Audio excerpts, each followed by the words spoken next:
அம்மாவை பத்தி நிறைய இடங்கள்ல சொல்லியிருக்கீங்க. இப்போ கண்டிப்பா. அம்மா எப்படி இருக்காங்க? என்ன பண்ணிட்டு இருக்காங்க? அம்மா வந்து ஒரு மெயின் கேரக்டர் ஆஃப் விஜயோடைய வாழ்க்கையில. My life. Yes, of course. நாங்கள் எப்படி இருந்தோம் அப்படின்னா எனக்கு நல்லாவே தெரியும். இன்னைக்கு நான் வந்து ஒரு டூ வீலரில் போகிறேன்னா நான் நினச்சி பார்ப்பேன், அதை நினச்சி பார்ப்பேன். ஒரு நல்ல சாப்பாடு சாப்பிட்றேன்னா அப்போ நினச்சி பார்ப்பேன் எங்கள் அம்மாவை. எங்கள் அம்மா வந்து நாங்கள் அப்போ வந்து பக்கத்து ஊரில் வந்து சின்ன வயசில் இருக்கும்போது பக்கத்து ஊரில் சாப்பிட அரிசி கூட இருக்காது. அப்போ வந்து மடியந்த போவாங்க, ஒரு ஒரு வீடாக போயிட்டு அரிசி வாங்குவாங்க. அதாவது சாதாரணமாக நாங்கள் இந்த இடத்துல நான் வரல, எனக்கு அது நல்லாவே தெரியும். நான் சாதாரணமாக எங்களுக்கு இந்த இடத்துக்கு வரல. எனக்குள்ள அவ்வளோ கஷ்டங்களும் அவ்வளோ வேதனைகளும் அவ்வளோ டிப்ரெஷன்ஸ் அவ்வளோ ஸ்ட்ரெஸ் எல்லாமே இருக்கு. அவன் ஏன் படிக்கணும், அவன்லாம் படித்து என்ன கிழிக்க போகிறான் அப்படின்னு கேட்ட ஆட்கள்லாம் உண்டு. பட் ஆனால் இன்றைக்கி நான் வந்து அதே ஊரில் என்னால் முடிஞ்ச விஷயங்களை நான் அந்த ஒரு குழந்தைங்களுக்கு நான் பண்ணிகிட்ருக்கேன். காலையில் வந்து கல்லறுக்கு போவாங்க, செங்கல் சூளை இருக்குல்ல, செங்கல் சூளை பார்த்துருக்கீங்களா? அது கல்லறுக்கு போவாங்க. அது எவ்வளோ கஷ்டமான வேலை. அவங்க கொடுக்குற ஒரு பவரில் தான் நான் வந்து இன்னமும் வந்து ஓடிட்டு இருக்கேன். ஆமாம்.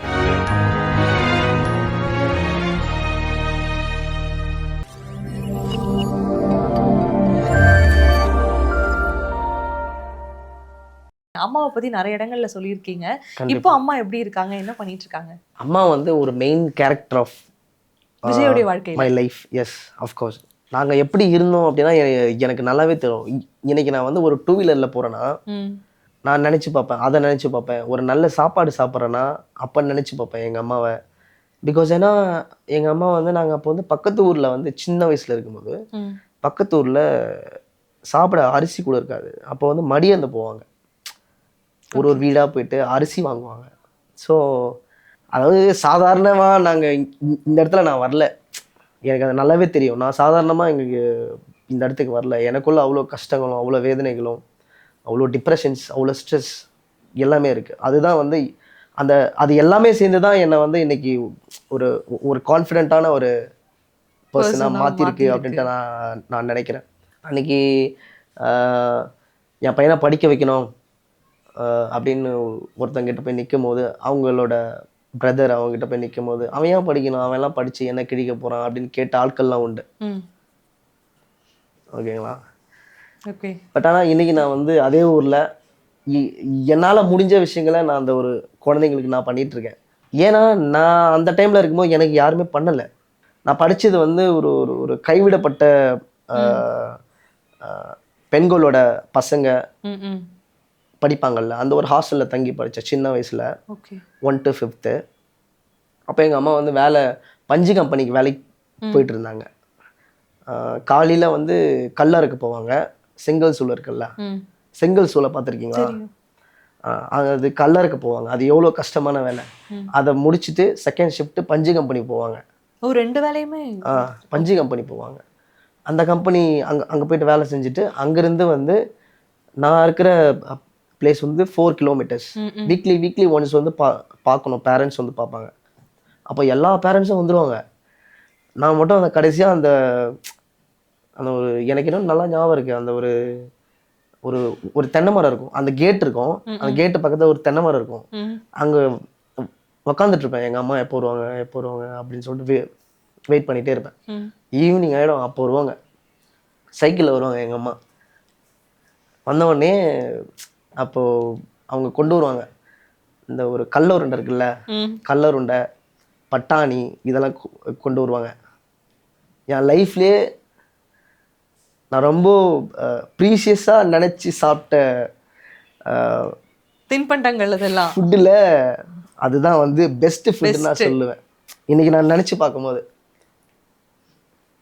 ஸோ எல்லாரோட பேரண்ட்ஸும் வருவாங்க, எங்கள் அம்மா கடைசியாக வந்து பார்த்துட்டு அவங்க போவாங்க. இந்த மாதிரி நிறைய விஷயங்கள் இருக்குது, நிறைய மெமரிஸ் இருக்குது.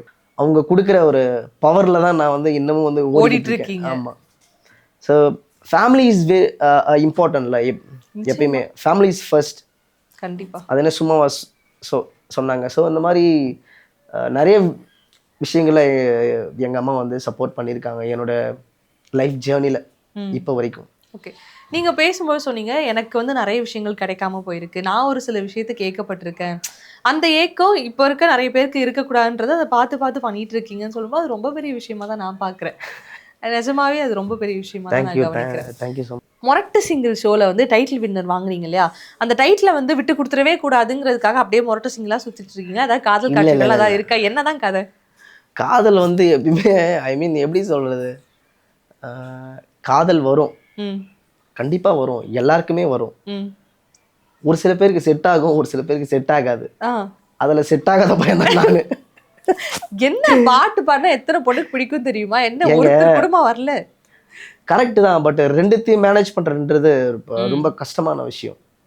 நம்ம வந்து ஒரு ஒரு கோலை நோக்கி போய்க்கிட்டு இருக்கோம். ம். அதுல வந்து ஒரு கேர்ள் வராங்கன்னா, ம். அது ஒரு கமிட்மெண்ட். ஓகே. அவங்கள பார்த்துக்கணுன்ற ஒரு ரெஸ்பான்சிபிலிட்டி நமக்கு அது குடுக்குது. இருக்கும். டெஃபினட்டாவே இருக்கும். ஸோ அது கண்டிப்பா மிஸ் ஆகும் சம்டைம்ஸ். ம். அதனாலேயே நான் வந்து அதுல உள்ள வந்து நானு போறதில்ல. ஓகே. பட் ஆனா போனேன். ஆ. போனீங்களா? போனேன் தோல்விதான். அச்சச்சோ! அது எப்படி? அந்த அந்த மொமெண்ட் எப்படி இருந்துச்சு? அது ஃபர்ஸ்ட் லவ்வா? ஃபர்ஸ்ட் லவ் தோல்வினா ஃபர்ஸ்ட் லவ் இல்ல இல்ல இல்ல. அப்படி சொல்ல முடியாது. நமக்கு நெறைய லவ் வரும். ஆ. ஐ மீன் நெறைய லவ் மீன்ஸ் பிடிக்கும்.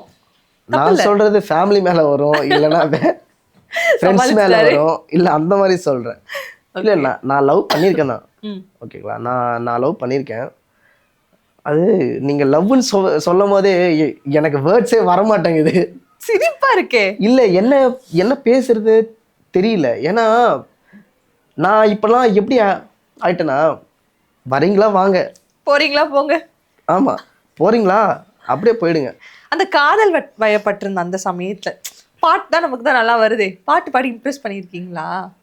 பாட்டு பாடி நானு இம்ப்ரெஸ் சர்ப்ரைஸ். அதுக்குள்ள தான் அந்த பொண்ணு போயிடுதே.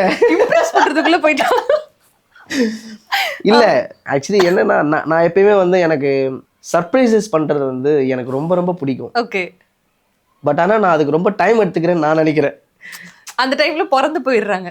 இல்ல எனக்கு என்னன்னா இன்னொரு விஷயம் என்னன்னா, எல்லாத்தையும் நம்ம கொடுத்துட்டா ஆ. அந்த ஒரு லவ்ல அந்த ஒரு இது இருக்காதோ.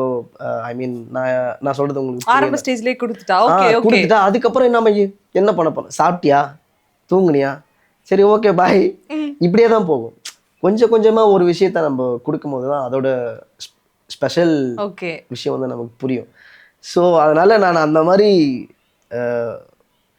ட்ரை பண்ணியிருக்கேன். இப்போ நம்ம கேங்ல வந்து ஒருத்தவங்க வந்து பாடுறாங்க அப்படின்னா, அவங்கள பாட்டு பாட சொல்லி கேட்கறது. கவிதை எழுதுறாங்க அப்படின்னா, மச்சான் எனக்கு காதல் ஒண்ணு முளைச்சிருக்கு. அதுக்கு ஒரு கவிதை எழுதி குடுக்குறியான்னு வாங்கிட்டு போறது. இந்த மாதிரியான விஷயங்கள்லாம் நடக்கும். உங்ககிட்ட அதுக்காக லிரிக்ஸ் எல்லாம் நீங்க எழுதுவீங்க இல்லையா? அப்போ உங்ககிட்ட காதல் கவிதைகள் ஏதாவது குடுத்து எழுதியிருக்காங்களா நண்பர்கள்? எனக்கு காலேஜ் டைம்ல அந்த மாதிரி நடந்திருக்குன்னு நினைக்கிறேன். நடந்திருக்கு. ஆமாமா ஆ. நினைக்கிறேன். நினைக்கிறீங்க. ஆமா மறந்துடுச்சு எனக்கு. 10ஓட 11 சேவ் எனக்கு பண்ணியிருக்காருன்னு நினைக்கிறேன் காதல் சேவைய. வாங்கியிருக்காங்கன்னு நினைக்கிறேன் ஒரு ஒரு 2 பேரு. மோஸ்ட்லி வந்து நானு ம். அதிகமா இந்த மாதிரியான விஷயங்கள்லாம் நாங்க பண்ணதில்ல. நேரடியா போயிட்டு டேக்கிள் பண்றது தான் நம்மலாம். என்ன மச்சான் உனக்கு பிரச்சனையா? செட் ஆகலையா? வா மச்சான் போய் கேட்போம் போய் நேரா. கேட்போம். எதுக்கு லவ் லெட்டர்லாம் எழுதி போய் கொடுத்துக்கிட்டு Time கவிதைல அததான் சொல்றேன். நேரடியா போவோமே எது இருந்தாலுமே. ஸோ இந்த மாதிரி தான் நாங்க டேக்கிள் பண்ணிருக்கோம். இப்படிலாம் இருந்தா பொண்ணு கிடைக்காது. எஃபர்ட் போடதான் பொண்ணு கிடைக்கும். இல்ல நான் ஃப்ரெண்ட்ஸோட விஷயத்துல சொல்றேன். நான் இவர் விஷயத்துல இவர் தெளிவா இருப்பாரா? இங்க பாருங்க. ஃப்ரெண்ட்ஸ் விஷயத்துல மட்டும் டெஃபினட்டா கூட்டி போய் இல்ல இல்ல இல்ல. பிடிச்சிருவாரா? நான் லவ் பத்தி எனக்கு வந்து லவ்ன்றத விட ம், ம். கேர்ள்ஸை பத்தி எனக்கு கொஞ்சம் நல்லாவே தெரியும். ஏன்னா தெரியுமா? ஆ. பிகாஸ் நான் வந்து காமெடிக்காக சொல்லல. ஓகே. ஏன்னா என் கூட வந்து நிறைய கோயட் தானே ம். கேர்ள்ஸ் எல்லாரும் படிச்சாங்க. ஸோ அவங்களோட தாட்ஸ் என்னோட ஃப்ரெண்ட்ஸும் இருக்காங்க. அவங்க நிறைய விஷயங்கள் என்கிட்ட ஷேர் பண்ணுவாங்க. ஷேர் பண்ண. ஓகே. ஸோ கேர்ள்ஸோட மைண்ட் செட் எப்படி இருக்குன்னு எனக்கு நல்லாவே தெரியும். ம். அவங்களுக்கு வந்து நிறைய ம். எமோஷ்னலி அவங்க ரொம்ப அட்டாச்சாக இருப்பாங்க. கமிட்மெண்ட்டோட இருப்பாங்க. ஒரு விஷயத்த நம்ம கொடுக்கும்போது டெஃபினட்டாக கமிட்மெண்ட்டோட இருப்பாங்க. ம். ஸோ அந்த மாதிரியான விஷயங்கள்லாம் இருக்கு. இதெல்லாம் வந்து சின்ன சின்னதாக எனக்கு அங்கங்கே மிஸ் ஆகும். அதனால தான் என்னமோ வந்து எனக்கு செட் ஆகல. செட் ஆகல. பட்டு பார்த்துக்கலாம்.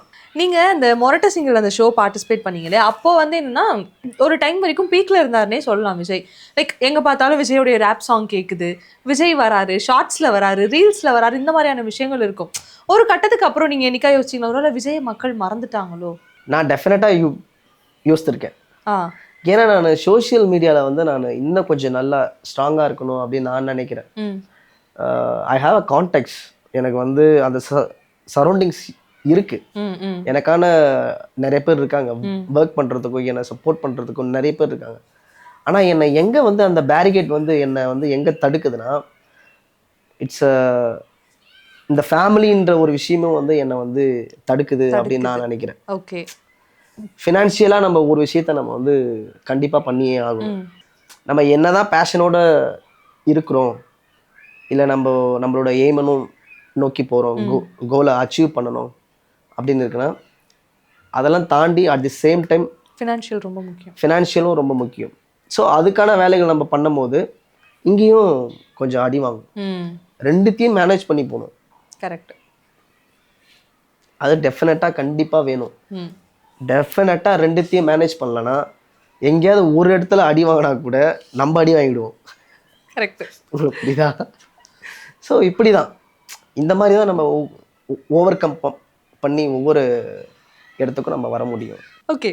இந்த அப்ஸ் அண்ட் டவுன்ஸ் எல்லாமே இருக்கட்டும், விஜய்க்குள்ள வந்து மனுஷனா பிறந்த ஆசை எல்லாமே இருக்கும்ல, அது என்ன வாங்கி வந்த வரமா சாபமான்னு தெரியல, ஆசைப்படாதவங்க மனுஷனாவே இருக்க முடியாது. விஜய்க்குள்ள இருக்கக்கூடிய மிகப்பெரிய ஆசை என்ன? ஹெல்ப் பண்ணணும், அவ்வளவுதான். மத்தவங்களுக்கு ஹெல்ப் பண்ணணும். விஜய்க்கு என்ன வேணும்? எனக்கு என்ன வேணும்னா சாப்பாடு வேணும், 3 வேளை சாப்பாடு, தங்கறதுக்கு படுக்கிறதுக்கு ஒரு சின்ன இடம் இருந்தா போதும், அவ்வளவுதான். வேற டிராவல் பண்ணணும் அவுட் சைட். எனக்கு ஃபுல்லா எனக்கு எப்பவுமே டிராவல் வந்து ரொம்ப ரொம்ப பிடிக்கும். எனக்கு ரொம்ப பிடிக்கும் டிராவல்ன்றது. ஏன்னா அங்க மட்டும்தான் நம்ம வந்து நம்ம யாருன்றதையே மறந்துட்டு நம்ம அந்த இடத்துல ஃபீல் பண்ணுவோம். இன்னொரு விஷயம், எனக்கு இப்போ வீடு வந்து கொஞ்சம் நார்மலாக படுக்கிறதுக்கு இருக்கு, இன்னும் கொஞ்சம் பில்ட் பண்ணணும். ஏன்னா எங்கள் அம்மா கிட்ட வந்து நான் வந்து சொன்னேன், நான் ஃபஸ்ட்டு சென்னை வரும்போது எங்கள் அம்மா இன்னும் சொல்லி சிரிச்சுட்டே இருப்பாங்க. அப்போ பஸ்ஸில் போயிட்டு இருக்கோம், அப்போ நான் வந்து எல்ஐசி பில்டிங் பார்த்துட்டு, அம்மா அதோ தெரிது பாரல அந்த பில்டிங்கு, அந்த பில்டிங் மேலே உன்னை உட்கார வைப்போமா அப்படின்னு வந்து நான் வந்து சொன்னேன் எங்கள் அம்மாண்ட. எங்கள் அம்மா இன்னும் வந்து என்கிட்ட அதை சொல்லிட்டே இருப்பாங்க. ஓகே. அந்த ஒரு ஆசை தான் இருக்குது, ஒரு நல்ல வீடு கட்டணும். அது என்னோட வந்து மிகப்பெரிய கனவு. ஆமாம். ஃபியூச்சர்ல வந்து விஜய்க்கு ஒரு வாய்ப்பு கிடைக்குது, ஒருத்தர் கூட கொலாப் பண்ணலாம் அப்படின்னா, உங்களுக்கு பிடிச்ச ஒரு ரேப்பரா இருக்கலாம், அரேஞ்ச் ஒரு பிடிச்ச ஒரு ஆக்டரா இருக்கலாம். மேபி நான் வந்து அமௌண்ட்டே இல்லாம கூட இவங்க கூட கொலாப் பண்ண நான் ரெடியா இருக்கேன், அது எனக்கு மிகப்பெரிய சான்ஸ். ஏதாவது ஒரு ரேப் சிங்கர், ஏதாவது ஒரு ஆக்டர், யாரு விஜய்க்கு இவங்க கூட சேர்ந்து ஒர்க் பண்ணணும்னா யாருக்கு? வேடன் இருக்கார்ல, எனக்கு வேடன் கூட வந்து ஒரு கொலாப் பண்ணணும் அப்படின்னு வந்து எனக்கு ரொம்ப ரொம்ப ஆசை. ஏன்னா எனக்கு அவரோட ஐடியாலஜியும் அவரோட ரூட்ஸும் வந்து எனக்கு ரொம்ப ரொம்ப பிடிக்கும். எல்லாமே வந்து அவரோட ரூட்ஸ் பேஸ் பண்ணி அவர் வந்து இயங்குறாரு. ஸோ அப்படின்னும் போது எனக்குள்ள அவர் கனெக்ட் ஆகுறாரு எப்பயுமே. ஆமா, ஒரு பர்சனல் கனெக்ட் இருக்கு. ஏன்னா அவரோட சாங்ஸ்லாம் பார்த்தீங்கன்னா ரொம்ப பெரிய ஒரு பிரம்மாண்டமாக வந்து அவர் ட்ரெஸ் பண்ணிக்கிட்டோ இல்லை பெரிய செட்டில் பெர்ஃபார்ம் பண்ணுறதோ அந்த மாதிரிலாம் இருக்காது. ரூட்டடாக அவரோட ஊரில் இருக்கட்டும், ஏரி குளம், பசங்க விளாட்ற கிரவுண்டு, ஸோ காடு மலை, இந்த மாதிரி தான் இருக்கும். ஸோ எனக்கு பர்சனலாக அவர் கூட ஆமாம் வேடன் ப்ரோ கூட கண்டிப்பாக ஒரு சாங் பண்ணுவேன். ஓகே. அப்படியே வந்து என்னை ஏமாற்றக்கூடாது நீங்க. அப்போ வந்து சொன்னீங்க நான் பாட்டு பாடுறேன், கடைசியாக பாட்டு பாடுறேன், எண்டுக்கு வந்துட்டோம் நம்ம ஒரு வழியா, பாட்டு பாடிடலாமா? சட்டையில அப்பவே இருந்து கரை போட்டுச்சு தான் இருக்கு மாமா, ரத்தத்தை பார்க்கலனாலே அந்த நாளே ரொம்ப வெறுப்பு. ஆமா, தௌலத்தா இருந்து காட்டுனா அதுதான் உனக்கு சிறப்பு, இப்போ தான் நினச்சி பார்க்குறேன் என் பாட்டம் பூட்டைகள்லாம் பெரிய பருப்பு, தலையில் சுற்றுற பேன்னு எத்து நான் குத்திருவேன்னு என்கிட்ட மாட்டாமல் போயிடுமா, தலையில் புச்சுன்னு ஆடுமா, எங்களுக்கு இல்லையே ரூலு, எரவானத்தில் தூங்குது டூலு, விட்டது இல்லைன்னா ஆன்டிக்கு நூலு, சோகலாம் வேணாமே ஜஸ்ட் பி கூலு, தம்பி நீ மேலே நீ வரணும் படி, அப்புறம் திருப்பி அவனை அடி, மரமா ஊரில் வளரும் செடி, அப்போ தான் நீயுமா ரெடி, சோஷியல் மீடியா எத்தனை ஷேர், என் மக்களே இருக்கான் ஐ டோன்ட் கேர், தக்கதா போடுவேன் inner wear, good morning good evening sir. இது யாருக்காக எழுதிங்க, யார் மனசுல யார் என்ன இன்ஸ்பிரேஷனா வச்சு எழுதிங்க? எனக்கு ஒரு பேக் ஸ்டோரி வேணும். இது ஜஸ்ட் ஒரு ரூட்டடா ஒரு ஒரு லிரிக்ஸ் எழுதணும் அப்படின்ட்டு இது பண்ணதுதான். இன்னொன்னும் இருக்கு. இதெல்லாமே சின்ன வயசுல நாங்க எல்லாமே வந்து நான் பார்த்தது, பசங்களை இது பண்ணது. ஸோ அந்த மாதிரி கிளாஸை கட்டடிச்சு ஸ்கூலுக்கு பின்னால அரட்டடிச்சு என் வீட்டுக்கு தெரிஞ்சிருச்சு எங்க அம்மா பேரு விண்ணரசி. ஓகே. ஊர்ல பத்திக்குச்சு அடுப்புல வச்ச வத்தி குச்சி, கிரவுண்டுல ஃபிளிப் அடிச்சு டர்ருன்னு டவுசர் கிஞ்சிருச்சு. சீசன் புல்கோட்டி கொடியில காயுது எருமை தோலாட்டி, வேப்ப மரத்துல தாளாட்டி என் அம்மா வளர்த்தா சீராட்டி. ஊருல சுத்துற ஊராண்டி எங்க ஆயா பொண்ணுக்கு பேராண்டி, லுங்கில தான் மாசா வாராண்டி, குளத்துல தான் குறவை மீனாண்டி. கிளாஸை கட்டடிச்சு ஸ்கூலுக்கு பின்னால சரக்கடிச்சு, ஐயோ சாரி அரட்டடிச்சு கிளாஸை கட்டடிச்சு ஸ்கூலுக்கு பின்னால் அரட்டடிச்சு என் வீட்டுக்கு தெரிஞ்சிருச்சு எங்க அம்மா பேரு விண்ணரசி. ஊர்ல பத்திக்குச்சு அடுப்புக்கு வச்ச வத்தி குச்சி, கிரவுண்டில் ஃபிளிப் அடிச்சு டர்ருன்னு டவுசர் கீஞ்சிருச்சு. நைஸ். ஓகே, அப்போ வந்து அந்த ஊரான் சைடுல இருந்து ஏதோ ஒன்னு இருக்கு, பயங்கரமா இருக்கு. இது வந்து சும்மா ஒரு ட்ரெய்லர். ஆமா, இது ஒரு சாங்கோட சின்ன ஒரு பார்ட் தான். நிறைய என்னோட ஃபர்ஸ்ட் சாங் வந்து பிளாஸ்டா இருக்கும், அண்ட் தென் எல்லா பாட்டுமே பிளாஸ்டா தான் இருக்கும். பட் இது வந்து ஒரு பாட்டோட சம் லிரிக்ஸ். ஆமா, ஃபியூ லைன்ஸ். Okay okay. எனக்கு வந்து என்னன்னா, இந்த ஊரா, நான் வந்து ஒரு ஊரா அப்படின்னு சொன்னீங்கல்ல, இந்த ஊரானுடைய குரல் இந்த ஒரு 4 செவத்துக்குள்ள முடிஞ்சிடாம பெரிய சத்தத்துல கேட்கணும், அந்த சத்தத்தை எல்லாருமே கேட்டு ரசிக்கணும். இந்த ஊரான கொண்டாட தவறின மக்கள் எல்லாருமே கொண்டாடணும்னு நான் மனசார விரும்புறேன். உங்களோட அன்பிற்கும் ஆதரவிற்கும் மிகப்பெரிய நன்றிகள்.